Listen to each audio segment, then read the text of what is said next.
ఈరోజు ముఖ్యంగా మీ ముందుకు రావడానికి గల ప్రధాన కారణం ఈరోజు తెలంగాణ రాష్ట్ర ప్రభుత్వం తీసుకున్న నిర్ణయం. అయితే దశాబ్దాలుగా బీసీల పోరాటాల ఫలితంగానే ఈరోజు తెలంగాణ రాష్ట్ర ప్రభుత్వం 42% రిజర్వేషన్ల పెంపు చేయడం ఒక మంచి విషయం అని సందర్భంగా తెలియజేస్తున్నాను. తెలంగాణ ప్రభుత్వం స్థానిక సంస్థలలో బీసీలకు 42% రిజర్వేషన్లు కల్పిస్తూ ప్రత్యేక జీవో జారీ చేయడం అనేది ఒక చారిత్రక నిర్ణయంగా భావించాల్సిన సందర్భం తెలియజేస్తున్నాను. ఈ నిర్ణయం వల్ల దేశ చరిత్రలో, సామాజిక న్యాయ చరిత్రలో ఒక కొత్త అధ్యాయం పలికిందని ఈ సందర్భంగా తెలియజేస్తున్నాను. ఇది బడుగు బలహీన వర్గాల ఆర్థిక, సామాజిక, రాజకీయ అభివృద్ధికి ఒక నాంది. ఈ నిర్ణయం ఒక సామాజిక విప్లవానికి నాంది అని ఈ సందర్భంగా తెలియజేస్తున్నాను. ముఖ్యమంత్రి గౌరవనీయులు రేవంత్ రెడ్డి గారికి నాయకత్వంలో కాంగ్రెస్ ప్రభుత్వం బడుగు బలహీన వర్గాల కోసం, అభివృద్ధి కోసం కీలక నిర్ణయాలు తీసుకుంది. ఇది అక్షర సత్యం. ఆనాడు మనం కామారెడ్డి బీసీ డిక్లరేషన్ హామీ చూసుకున్నాం. దాని ప్రకారం కులగణన చేయడం జరిగింది, విజయవంతం జరిగింది.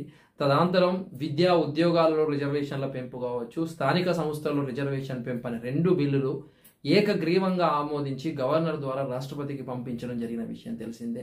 అంతేకాకుండా పంచాయతీరాజ్ చట్టం ఏదైతే 2018లోని సెక్షన్ 285A సవరించి అసెంబ్లీకి ఏకగ్రీవంగా ఆమోదించింది, గవర్నర్ కూడా పంపిన విషయం మనందరికీ తెలిసిందే.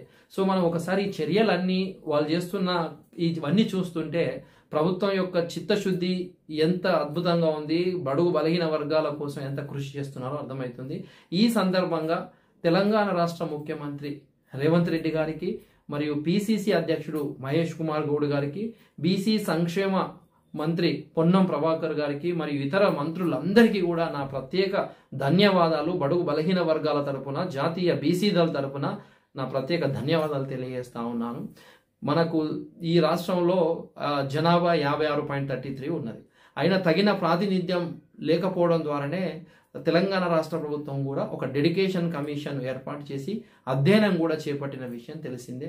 ఆ యొక్క కమిషన్ ఇచ్చిన రిపోర్ట్ ఆధారంగానే బీసీ బిల్లును శాసనసభ మరియు మండలిలో ప్రవేశపెట్టి ఏకగ్రీవంగా ఆమోదించిన విషయం తెలిసిందే.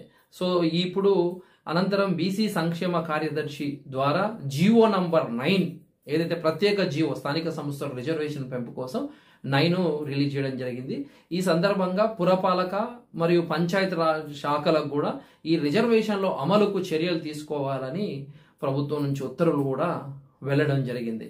సో ఇది ఎట్లా అంటే రాజ్యాంగంలోని section 243D section 6, 243T section 6 ప్రకారం రాష్ట్ర ప్రభుత్వానికి కొంత అధికారం ఉంటుంది. ఆ అధికారాన్ని వీళ్ళు ఉపయోగించి ఈ నిర్ణయం తీసుకోవడం అనేది ఒక గొప్ప విషయం, శుభసూచకం అని తెలియజేస్తున్నాను. రాష్ట్ర ప్రభుత్వం తీసుకున్న నిర్ణయం వల్ల బీసీల ఆర్థిక, సామాజిక, రాజకీయ ఆత్మ గౌరవాన్ని పెంపొందించే అంశంగా భావించాల్సిన సందర్భం అని, అంతేకాకుండా ముఖ్యంగా ఈ రిజర్వేషన్లకు వ్యతిరేకంగా కావచ్చు, ఈ జీవోకు వ్యతిరేకంగా పనిచేస్తున్న ఎవరికైనా సరే అంబేద్కర్ ఇచ్చిన ఓటు అనే వజ్రాయుధంతో బుద్ధి చెబుతామని తెలియజేస్తా ఉన్నాను. థ్యాంక్ యూ, ధన్యవాదాలు.